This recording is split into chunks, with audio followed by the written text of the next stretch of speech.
평생 고생만 하며 아들 하나 키운 67살 시어머니 한순자. 그녀에게 찾아온 완벽한 효부 며느리는 세상 사람들 모두가 부러워하는 존재였습니다. 하지만 어느 날 자신 명의로 잡힌 거액의 대출을 발견하면서 의심이 시작되었죠. 며느리의 집에서 발견한 검은 파일박스 안에는 체계적으로 정리된 자신의 개인정보와 함께 섬뜩한 메모가 들어 있었습니다. 단계 2 진행 예정, 경제권 완전 이전, 의료동의 확보, 그리고 얼마 지나지 않아 충격적인 진실이 드러났습니다. 며느리의 진짜 이름은 박지우가 아니라 윤서아. 7년 전 투자 사기 사건의 범인이었고 순자는 그 사건에서 유일하게 범인의 얼굴을 본 목격자였던 것입니다. 며느리는 처음부터 모든 것을 알고 계획적으로 접근했습니다. 목적은 단순한 돈이 아니었습니다. 자신의 과거를 완벽하게 지우고 유일한 증인인 순자를 제거하는 것. 평범한 시골 안악이었던 순자는 이제 생존을 위한 싸움을 시작해야 했습니다. 자, 지금부터 무슨 특별한 사연이 있었는지 지금 바로 시작해 보겠습니다.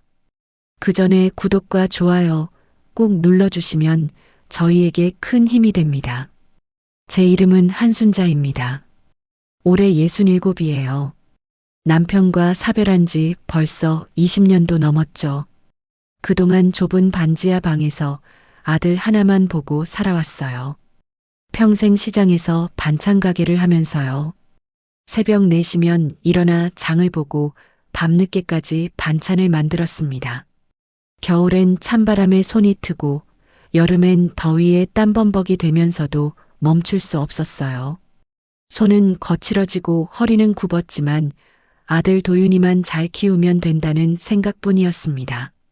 남편이 세상을 떠났을 때 도윤이는 겨우 초등학교 3학년이었어요. 장례식장에서 울먹이는 아들을 보며 다짐했죠. 이 아이만은 제대로 키워야겠다고요. 남편 없이 살아가는 게 쉽지 않았지만 포기할 수 없었습니다. 반찬가게 일은 고되었어요. 새벽마다 시장에 나가 신선한 재료를 골라야 했고 하루 종일 서서 손님들을 맞이해야 했습니다. 무릎은 아프고 허리는 끊어질 것 같았지만 입에 담지 않았어요. 도윤이 학원비, 교복비, 수학여행비. 아이가 친구들 앞에서 주눅 들지 않도록 하는 게 제 목표였으니까요. 도윤이는 참 착한 아이였습니다. 엄마가 힘들어하는 걸 알아서 투정 한번 부리지 않았어요. 학교 끝나면 바로 가게로 와서 심부름도 도와주고 밤늦게까지 숙제하는 모습을 보면 가슴이 뭉클했습니다. 엄마 나 나중에 크면 엄마 편하게 해줄게. 그 말 한마디가 얼마나 큰 힘이 됐는지 모릅니다. 세월이 흘러 도윤이는 고등학교를 졸업하고 대학에 입학했어요. 학비를 마련하기 위해 밤낮으로 일했습니다. 대출도 받았고 친구들한테 돈도 빌렸죠. 하지만 후회하지 않았어요. 내 아들이 대학생이 됐다는 게 자랑스러웠으니까요. 대학교 4년 동안 도윤이는 열심히 공부했습니다. 장학금도 받고 아르바이트도 하면서 스스로 학비를 벌려고 애썼어요. 그 모습이 대견하면서도 미안했습니다. 다른 집 아이들은 부모 돈으로 편하게 다니는데 우리 아들은 혼자 악착같이 버티고 있으니까요. 졸업 후 도윤이는 중견기업에 취직했습니다. 첫 월급을 받아온 날 아들이 봉투를 내밀며 말했어요. 엄마 이거 받아. 엄마가 고생한 거 생각하면 이것도 부족하지만 눈물이 났습니다. 이 아이를 위해 힘들었던 모든 시간이 보상받는 느낌이었어요. 그렇게 몇 년이 지나고 도윤이가 35이 됐을 때였습니다. 어느 날 저녁 아들이 조심스럽게 말을 꺼냈어요. 엄마 나 소개시켜줄 사람 있어. 가슴이 두근거렸습니다. 드디어 우리 아들도 장가를 가는구나. 얼마나 기다렸던 순간인지 몰라요. 그래 어떤 아인데. 착한 사람이야. 엄마도 좋아하실 거야. 도윤이의 얼굴에는 수줍은 미소가 번졌습니다. 처음 보는 표정이었어요. 주말에 만나기로 했습니다. 동네 조그만 카페였어요. 약속 시간보다 일찍 도착해서 기다렸죠. 떨리는 마음을 감출 수 없었습니다. 며느리가 될 사람이 어떤 아이일까? 우리 아들을 잘 대해줄까? 5분쯤 지나 도윤이가 여자와 함께 들어왔습니다. 30 초반으로 보이는 단정한 여자였어요. 검은색 원피스에 흰색 가디건을 걸쳤고 머리는 깔끔하게 묶여 있었습니다. 화장은 연하게 했고 액세서리도 과하지 않았어요. 어머님 처음 뵙겠습니다. 저는 박지우라고 해요. 그녀는 내 앞에서 정확히 90도로 허리를 숙여 인사했습니다. 목소리도 참 고왔어요. 맑고 부드러웠죠. 그래 앉아. 내가 도윤이 엄마야. 자리에 앉은 지우는 먼저 메뉴판을 내게 건넸습니다. 어머님 뭐 드실래요? 제가 주문할게요. 아니야 괜찮아. 내가 먹고 싶은 거 시켜. 아니에요. 오늘은 제가 대접하고 싶어요. 예의 바른 모습이 마음에 들었습니다. 요즘 젊은 사람들 중에 이렇게 공손한 아이가 있나 싶었어요. 커피를 마시면서 이야기를 나눴습니다.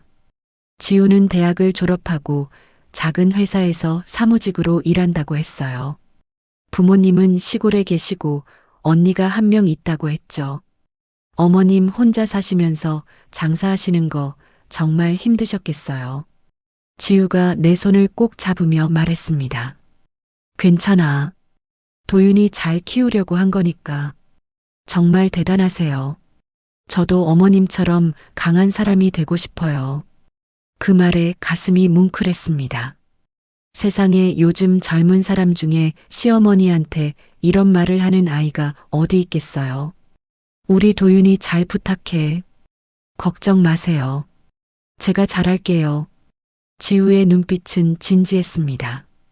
거짓이 없어 보였어요. 집으로 돌아오는 길에 마음이 따뜻했습니다. 좋은 며느리를 만난 것 같았어요. 도윤이도 행복해 보였고요. 그 후로 지우는 자주 우리 집에 놀러 왔습니다. 올 때마다 손에 뭔가를 들고 왔어요. 과일, 반찬, 건강식품. 필요 없다고 해도 꼭 사왔죠. 어머님 이거 몸에 좋대요. 꼭 드세요. 그래 고맙다. 근데 너무 자주 사오지 마. 아니에요. 어머님 건강이 제일 중요해요. 지우는 가게 일도 도와주었습니다. 주말이면 앞치마를 두르고 손님 응대를 했어요. 처음엔 사양했지만 지우가 워낙 하고 싶어 해서 허락했죠. 어머님, 저 이런 거 좋아해요. 재미있어요. 실제로 지우는 일을 잘했습니다. 손님들한테 친절했고 계산도 정확했어요. 동네 사람들이 칭찬을 아끼지 않았습니다. 순자 씨 며느리 될 사람 정말 괜찮네. 저런 아이 어디서 찾았어. 복 터졌네. 그런 말을 들을 때마다 기분이 좋았어요. 내 인생도 이제 편하 싶었습니다. 결혼 날짜가 잡혔습니다. 3달 후였어요. 준비할 게 많았지만 지우가 대부분 알아서 했습니다. 예식장도 알아보고 청첩장도 주문하고요. 어머님은 편하게 계세요. 제가 다 할게요. 그래도 내가 도와줘야지. 아니에요. 어머님 힘드시잖아요. 저 혼자 할 수 있어요. 지우의 배려가 고마웠습니다. 정말 착한 아이구나 싶었어요. 그런데 한 가지 걱정이 있었습니다. 신혼집이었어요. 도윤이 월급으로는 전세 아파트를 구하기 빠듯했습니다. 집값이 워낙 비쌌으니까요. 고민하던 중 결심했습니다. 내가 도와주자. 평생 모은 돈이 있었어요. 반찬 가게 하면서 조금씩 모은 돈과 퇴직금까지 합치면 전세 아파트 하나 정도는 마련할 수 있었습니다. 도윤아 엄마가 전세금 보태줄게. 엄마 그러지 마. 내가 알아서 할게. 괜찮아. 엄마가 마지막으로 해줄 수 있는 거야. 엄마. 도윤이는 눈시울을 붉혔습니다. 미안하다고 계속 말했지만 나는 괜찮다고 했어요. 부모로서 당연한 일이니까요. 경기도 외곽에 괜찮은 아파트를 찾았습니다. 신축은 아니었지만 깨끗하고 교통도 좋았어요. 전세금은 2억 3천만 원이었습니다. 내가 모은 돈 전부를 털어넣었고 모자란 건 대출을 받았어요. 엄마 정말 고마워. 어떻게 갚아야 할지 모르겠어. 괜찮아. 너희 둘이 행복하게 살아. 그게 엄마 소원이야. 계약서에 도장을 찍을 때 뿌듯했습니다. 내 아들이 이제 제대로 된 집에서 살 수 있다는 게요. 결혼식은 조촐하게 치렀습니다. 하객도 많지 않았어요. 도윤이 회사 동료들과 친구들, 그리고 동네 분들 몇 명이 전부였습니다. 지우는 웨딩드레스를 입고 정말 예뻤어요. 순백의 드레스에 베일을 쓴 모습이 천사 같았습니다. 도윤이도 턱시도를 입고 멋있었고요. 신랑 신부 입장할 때 눈물이 났습니다. 저 작은 아이가 이렇게 컸구나. 이제 장가를 가는구나. 감격스러웠어요. 주례 선생님 말씀도 들었고 서약도 했습니다. 도윤이와 지우가 서로를 바라보며 미소 짓는 모습이 행복해 보였어요. 이제부터 두 사람은 부부입니다. 박수 소리가 터져 나왔습니다. 나도 함께 박수를 쳤죠. 축하한다고 행복하라고 속으로 기도했습니다. 피로연 때 지우가 내게 다가왔습니다. 어머님 감사해요. 정말 감사해요. 뭘? 우리 도윤이 잘 부탁해. 제가 효도할게요. 앞으로 어머님 모시고 잘 살게요. 지우는 눈물을 글썽이며 말했습니다. 진심이 느껴졌어요. 결혼 후 지우는 정말 완벽한 며느리처럼 행동했습니다. 일주일에 두세 번은 우리 집에 들렀어요. 올 때마다 반찬을 챙겨주고 청소도 도와줬습니다. 어머님 냉장고 정리할게요. 아니야, 괜찮아. 내가 할게. 아니에요. 제가 하고 싶어서 그래요. 지우는 정말로 하고 싶어서 하는 것처럼 보였습니다. 억지스러운 기색이 전혀 없었어요. 병원 진료일에도 꼭 동행했습니다. 내가 혼자 가도 된다고 해도 소용없었어요. 어머님 혼자 가시면 불편하잖아요. 제가 모셔다 드릴게요. 고맙구나. 병원에서 검진을 받을 때도 지우는 옆에서 꼼꼼히 챙겼습니다. 의사 선생님 말씀도 메모하고 약 처방전도 잘 챙겼어요. 어머님, 이 약은 하루 3번 드셔야 해요. 그래, 알았어. 잊지 마시고 꼭 드세요. 제가 전화로 확인할게요. 지우의 세심함에 감동했습니다. 정말 친딸보다 낫다는 생각이 들었어요. 동네 사람들도 계속 칭찬했습니다. 순자 씨 진짜 복 많이 받았네. 그런 며느리 어디서 구해. 부러워 죽겠어. 효부상 받을 사람이야. 그런 말을 들을 때마다 어깨가 으쓱했습니다. 자랑스러웠어요. 하지만 이상한 일이 생기기 시작한 건 결혼하고 석 달쯤 지났을 때였습니다. 어느 날 통장 정리를 하다가 낯선 자동이체 내역을 발견했어요. 매달 30만 원씩 빠져나가고 있었습니다. 처음엔 착각인가 싶었어요. 나이가 드니까 깜빡할 수도 있다고 생각했죠. 하지만 여러 번 확인해도 분명 모르는 내역이었습니다. 은행에 찾아가야겠다고 생각했어요. 다음 날 아침 일찍 은행에 갔습니다. 여기 이 자동이체가 뭔지 확인 좀 해주세요. 직원이 컴퓨터를 확인하더니 말했습니다. 고객님 대출 이자 상환이에요. 대출이요. 저 대출 받은 적 없는데요. 여기 기록에 작년 8월에 대출 받으셨다고 나와 있는데요. 순간 머리가 하얘졌습니다. 대출이라니. 나는 평생 은행에서 대출을 받아본 적이 없었어요. 잘못된 거 아니에요? 다시 확인해 주세요. 잠시만요. 직원이 다시 확인하더니 서류 봉투를 꺼내 보여줬습니다. 여기 보세요. 고객님 명의로 8천만 원 대출이 실행됐어요. 8천만 원이요? 목소리가 떨렸습니다. 8천만 원이라니. 그런 큰 돈을 내가 언제 빌렸다는 건지. 서류 좀 보여주세요. 직원이 건넨 서류를 펼쳐봤습니다. 거기에는 분명 내 이름이 적혀 있었어요. 주민등록번호도 맞았고 주소도 맞았습니다. 그리고 도장도 찍혀 있었어요. 하지만 서명은 내 필체가 아니었습니다. 비슷하게 흉내낸 것 같았지만 자세히 보면 달랐어요. 삐침의 각도, 글자의 크기, 모든 게 달랐습니다. 이거 제 글씨가 아닌데요. 그래도 고객님 명의로 처리된 거라 저희가 관여하기 어렵습니다. 그럼 어떻게 해요? 경찰에 신고하시거나 법적으로 대응하셔야 할 것 같은데요. 직원의 말에 힘이 쭉 빠졌습니다. 경찰에 신고라니, 법적 대응이라니, 나 같은 사람이 어떻게 그런 걸 하나. 은행을 나오는데 다리가 후들거렸습니다. 버스 정류장 벤치에 앉아 한참을 멍하니 있었어요. 누가 내 명의를 도용한 걸까? 도대체 어떻게 내 도장과 신분증을 손에 넣은 걸까? 생각이 꼬리에 꼬리를 물었습니다. 하지만 답은 나오지 않았어요. 집으로 돌아와 방 안에 앉아 있었습니다. 창밖을 멍하니 바라보다가 문득 하나씩 떠올랐어요. 지우가 자주 내 도장과 신분증을 빌려갔던 일들이요. 어머님 병원 서류 제출해야 하는데 도장 좀 빌려갈게요. 어머님 신분증 복사해야 하는데 잠깐만 빌려갈게요. 그때마다 나는 고맙다고 생각하며 흔쾌히 빌려줬어요. 며느리가 나를 위해 수고하는데 뭘 의심하겠어요.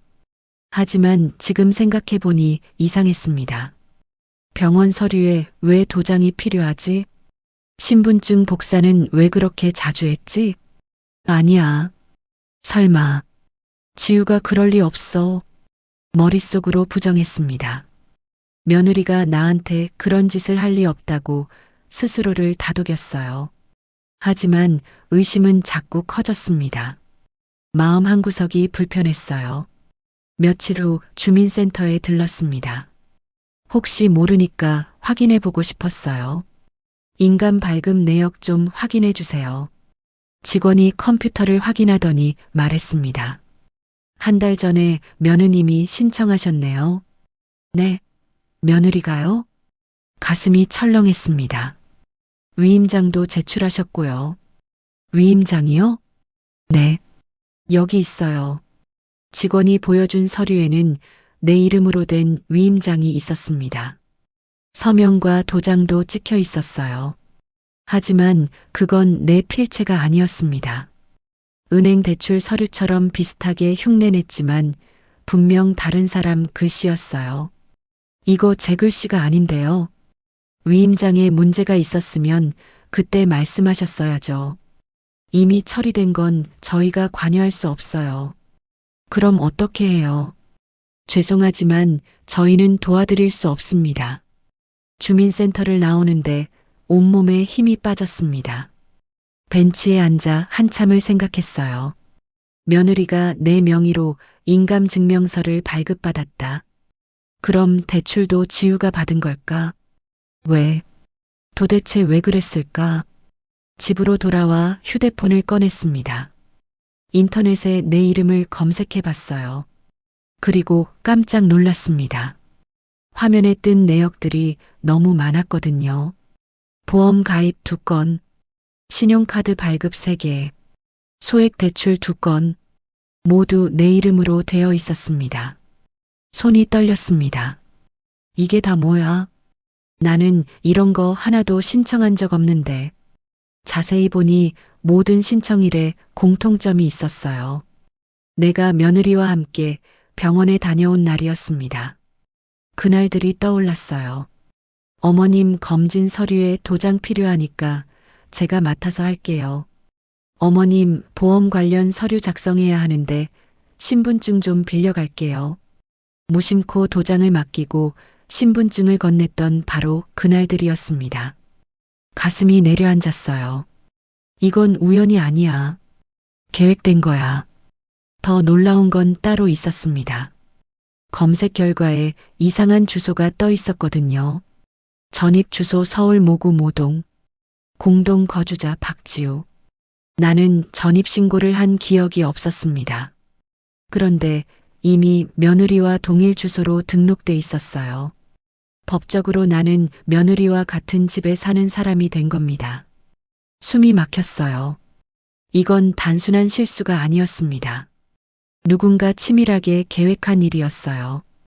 그리고 그 누군가는 아마도 며느리 지우. 인정하고 싶지 않았지만 모든 증거가 그녀를 가리키고 있었습니다.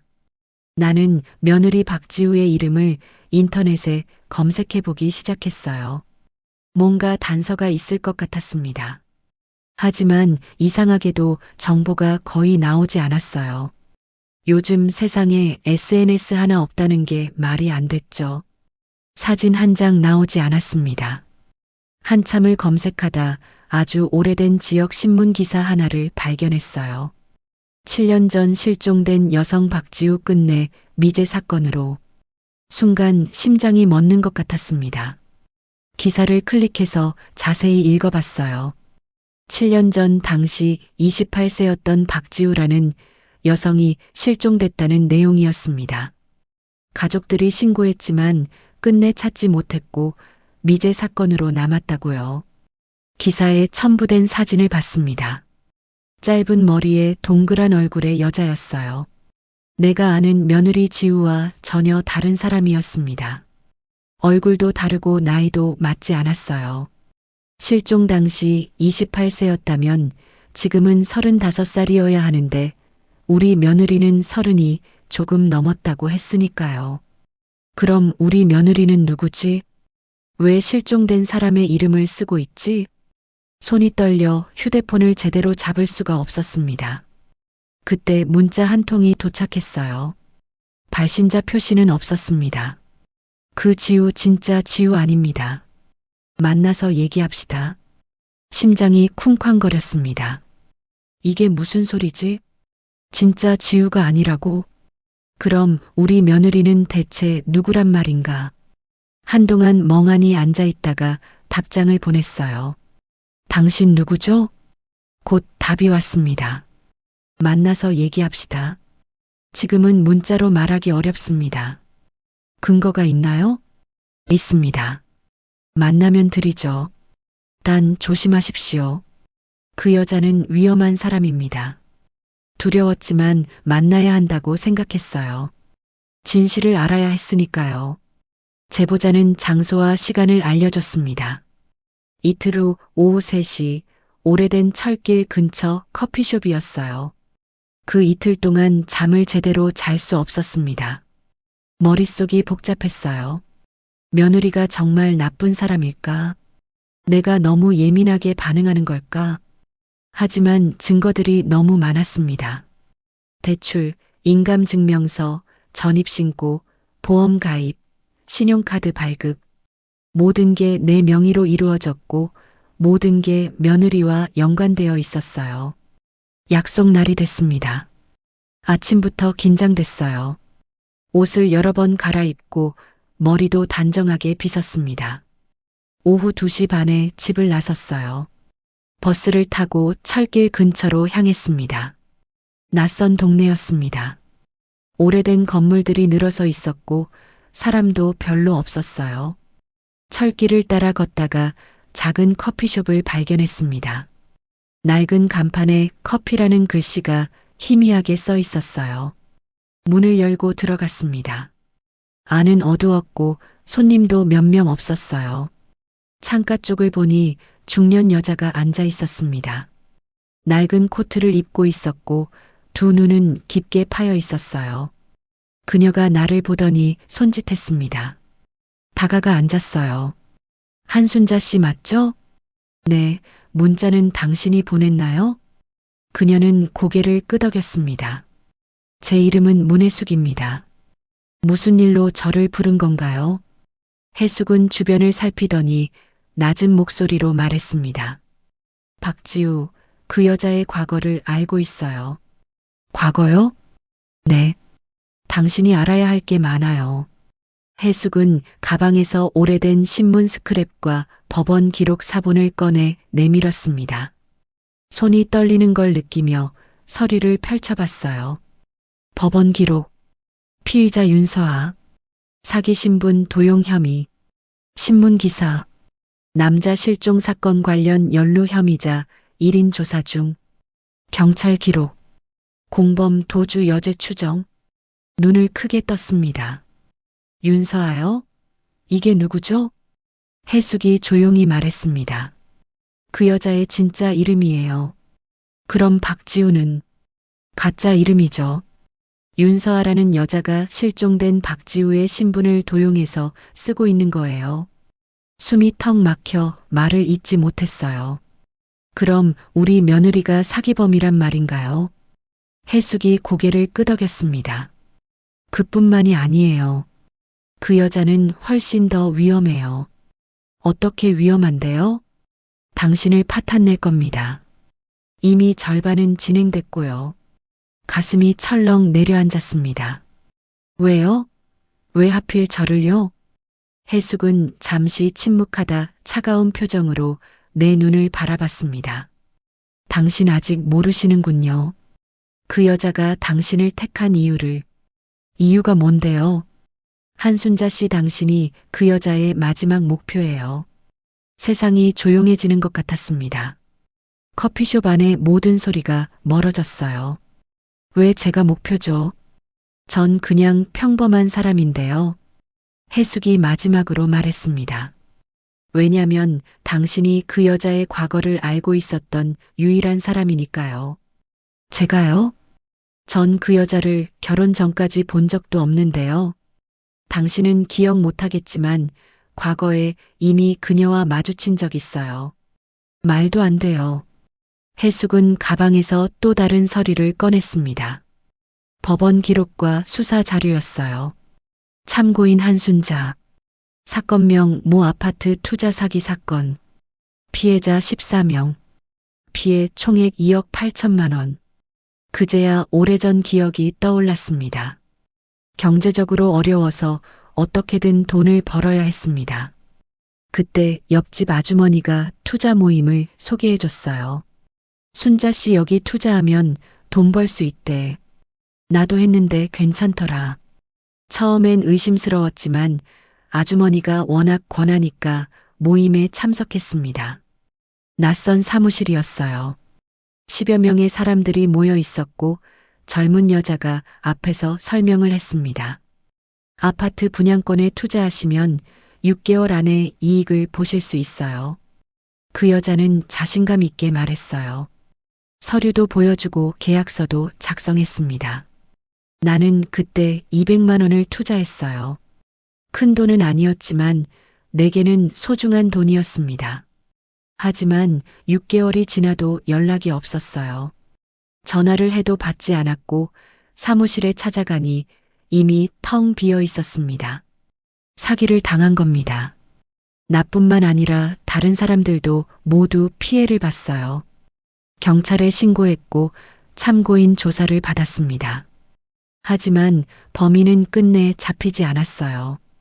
그 사건은 그렇게 미해결로 끝났습니다. 혹시 그때 그 사기꾼 여자가.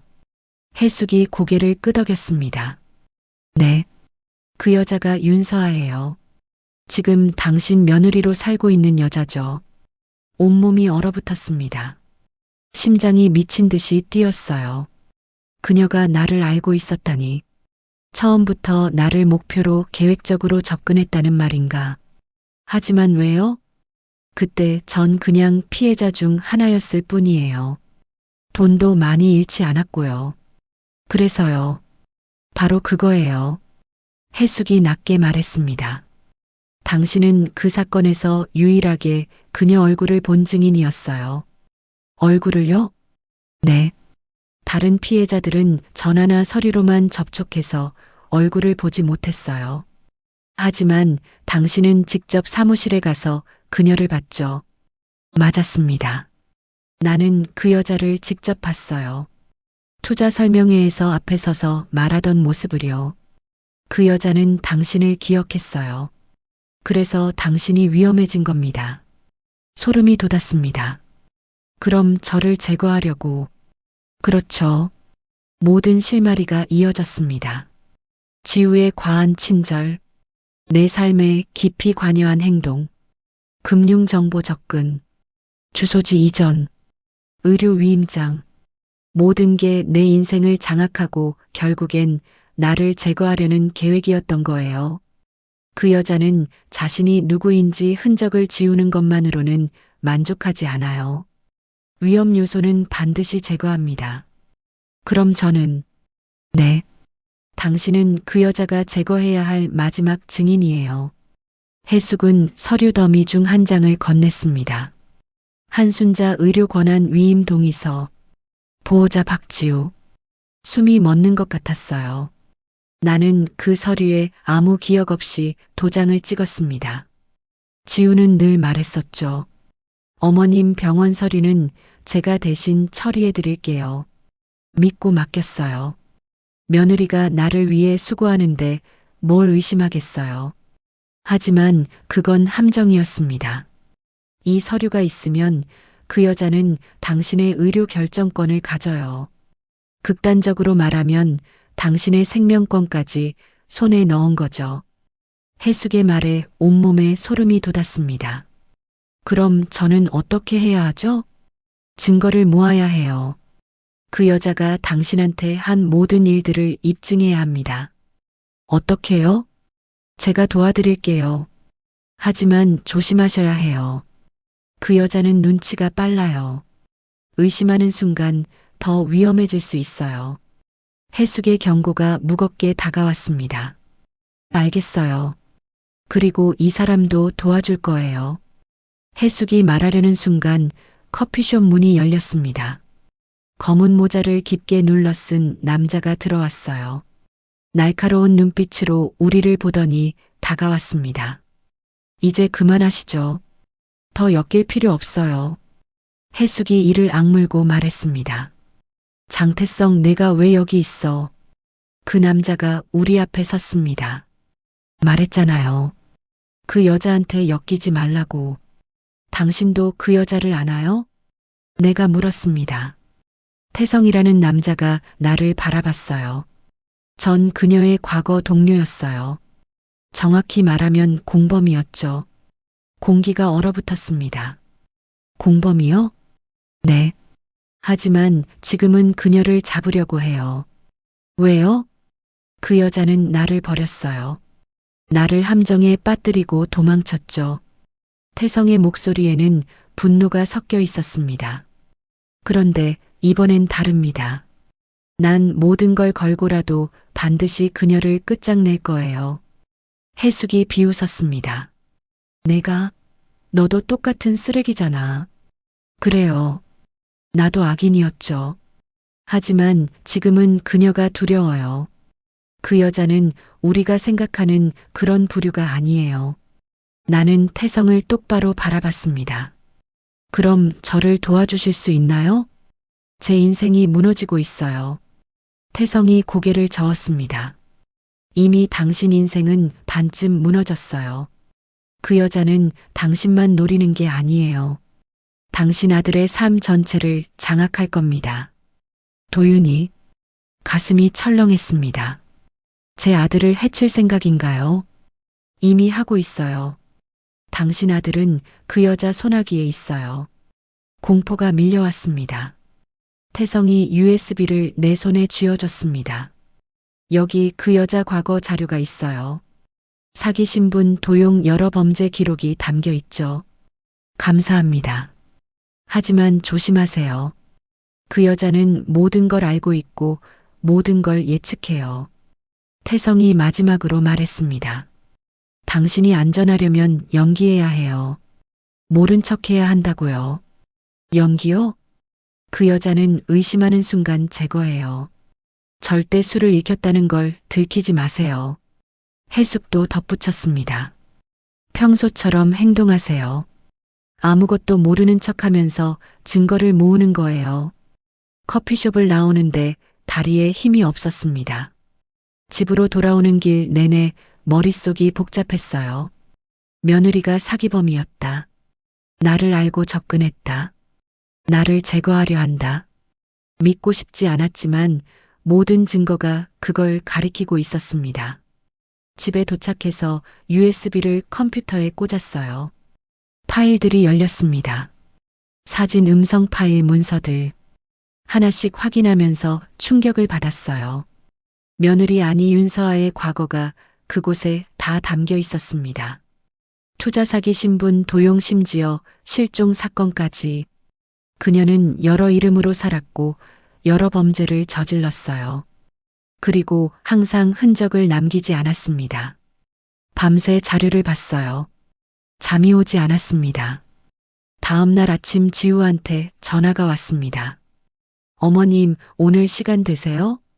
평소와 똑같은 다정한 목소리였어요. 왜? 도윤이랑 같이 식사하려고요. 어머님도 같이 가요. 그래. 전화를 끊고 심호흡을 했습니다. 연기해야 해. 아무것도 모르는 척해야 해. 오후에 식당에서 만났습니다. 도윤이가 먼저 와 있었어요. 엄마 왔어. 그래. 곧 지우가 도착했습니다. 어머님 안녕하세요. 밝게 웃으며 인사했어요. 하지만 나는 이제 알았습니다. 그 미소 뒤에 숨겨진 진짜 얼굴을요. 식사하는 동안 지우는 평소처럼 행동했습니다. 어머님 요즘 어떠세요? 괜찮아. 건강은 괜찮으세요? 병원은 잘 다니시고요? 응. 짧게 대답했어요. 더 말하면 들킬 것 같았습니다. 도윤이가 말했습니다. 엄마 요즘 뭔가 피곤해 보여. 그래. 많이 힘드세요. 지우가 걱정스러운 표정을 지었습니다. 어머님 요즘 깜빡깜빡 하시는 것 같아요. 그래. 지난번에 전화하고도 기억 못 하셨잖아요. 그런 적 없었습니다. 하지만 반박하지 않았어요. 병원 가봐야 할 것 같아요. 인지 검사 받으셔야겠어요. 지우의 의도를 알 수 있었습니다. 나를 치매 환자로 만들려는 거였어요. 그러면 내 말은 아무도 믿지 않을 겁니다. 생각해 볼게. 어머님 건강이 중요해요. 지우는 계속 말했습니다. 집으로 돌아오니 문틈에 종이가 끼워져 있었어요. 꺼내 펼쳐봤습니다. 조용히 지내세요. 그게 모두를 위해 좋습니다. 뒷면에는 또 다른 글이 있었어요. 다음은 경고가 아닙니다. 손이 떨렸습니다. 이제 확신했어요. 지우는 나를 파괴할 계획을 이미 실행하고 있었습니다. 더 지체하면 늦습니다. 나는 반격하기로 결심했어요. 해숙과 태성에게 연락했습니다. 셋이서 만나 계획을 세웠어요. 우리가 먼저 움직여야 해요. 해숙이 말했습니다. 하지만 조심해야 해요. 그 여자는 교활해요. 태성이 덧붙였습니다. 그럼 어떻게 하죠? 그 여자의 자만심을 이용하는 거예요. 해숙이 설명했습니다. 어머님이 치매처럼 행동하세요. 그럼 그 여자는 안심할 거예요. 치매처럼요? 네. 깜빡거리고 헤매는 척 하세요. 그 여자가 방심하게 만드는 거예요. 이해했습니다. 다음 날부터 연기를 시작했어요. 가게에서 일할 때 일부러 물건을 찾지 못하는 척 했습니다. 내가 뭘 찾으려고 했더라. 손님들이 이상하게 봤지만 신경 쓰지 않았어요. 지우가 집에 왔을 때도 마찬가지였습니다. 어머님, 제가 어제 드린 반찬 드셨어요. 반찬 언제 줬어? 어제요. 김치 드렸잖아요. 그랬어? 깜빡했네. 지우의 눈빛이 변했습니다. 안심하는 표정이었어요. 계속 연기했습니다. 이름을 잠깐 잊는 척, 작은 물건을 못 찾는 척, 피곤해하는 척. 지우는 점점 더 대범해졌어요. 그 사이 해숙과 태성은 증거를 모았습니다. 태성은 옛날 아파트 관리실에서 CCTV 영상을 확보했어요. 지우가 파일 박스를 들고 나오는 장면이 찍혀 있었습니다. 해숙은 지우의 과거 음성 파일과 사진을 더 모았어요. 우리는 함정을 준비했습니다. 도윤이에게도 사실을 말했어요. 처음엔 믿지 않았습니다. 엄마 무슨 소리야? 지우가 그럴 리 없어. 도윤아 증거가 있어. USB를 보여줬습니다. 파일들을 확인한 도윤이의 얼굴이 창백해졌어요. 이게 정말이야? 그래. 도윤이는 한동안 말이 없었습니다. 미안해 엄마. 내가 몰랐어. 괜찮아. 내 잘못이 아니야. 도윤이도 우리 계획에 동참하기로 했어요. 약속 날을 잡았습니다. 식당에서 만나기로 했어요. 그날 우리는 연기를 했습니다. 일부러 분노와 갈등을 연출했어요. 지우가 점점 흥분하기 시작했습니다. 어머님 너무 심하세요. 뭐가 심해? 제가 얼마나 노력했는데요. 노력 그래. 내가 무슨 노력을 했는데. 목소리를 높였습니다. 지우도 감정이 격해졌어요. 저도 힘들었어요. 어머님은 맨날 말하다가 실수로 핸드폰을 떨어뜨렸습니다. 그 순간이었어요. 태성이 미리 설치한 장치가 작동했습니다. 지우의 핸드폰이 우리가 준비한 녹음 장치와 연결됐어요. 그 안에는 모든 계획이 담겨 있었습니다. 나를 치매로 몰아가려는 계획, 위임장 위조 방법, 전입신고 조작, 모든 게 녹음돼 있었어요. 지우는 당황했습니다. 이게 뭐예요? 태성이 나타났습니다. 윤서아 오랜만이야. 지우의 얼굴이 굳었어요. 누구세요? 모르는 척하지 마. 나 장태성이야. 전박지우예요. 거짓말하지 마. 내 진짜 이름은 윤서아지. 태성은 증거 자료들을 꺼냈습니다. CCTV 영상, 음성 파일, 사진들. 지우는 말문이 막혔어요. 그때 문이 열리고 경찰이 들어왔습니다. 해숙이 미리 연락한 거였어요. 박지우 씨 맞습니까? 네. 신분 도용 및 사기 혐의로 조사받으셔야 합니다.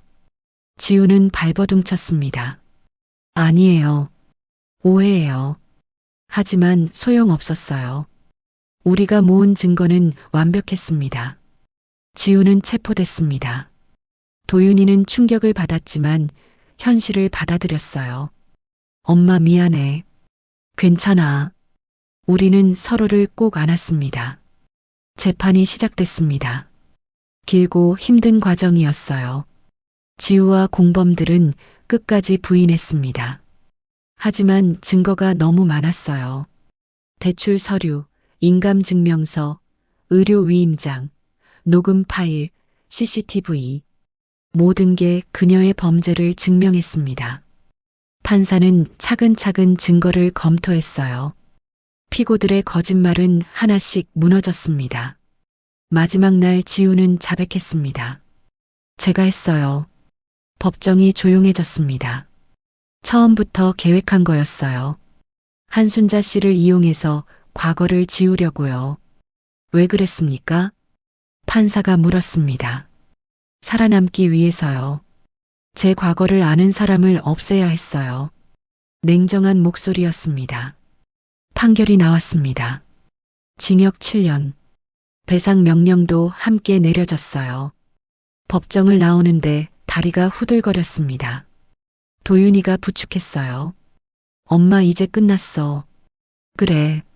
모든 게 끝났습니다. 일상으로 돌아왔어요. 도윤이는 우리 집 근처로 이사했습니다. 주말마다 함께 밥을 먹었어요. 엄마 이거 맛있어. 그래 많이 먹어. 평범한 대화였지만 행복했습니다. 반찬 가게도 다시 열었어요. 손님들이 찾아왔습니다. 순자 씨 그 일 다 해결됐어? 응, 다 끝났어. 다행이다. 고생 많았겠네. 고개를 끄덕였어요. 나는 달라졌습니다. 더 강해졌고 더 조심스러워졌어요. 남의 친절을 맹목적으로 믿지 않게 됐습니다. 내 권리를 지키는 법도 배웠고요. 어느 날 메모장에 적었습니다. 진실은 결국 드러난다. 창밖을 바라봤어요. 봄이 왔습니다. 새싹이 돋고 꽃이 피었어요. 새로운 시작이었습니다. 도윤이와 함께 북한산에 가기로 했어요. 엄마 준비됐어. 응. 함께 걸으며 말했습니다. 이제 우리 둘이 다시 시작하자. 도윤이가 웃었어요. 그래 엄마. 하늘이 맑았습니다.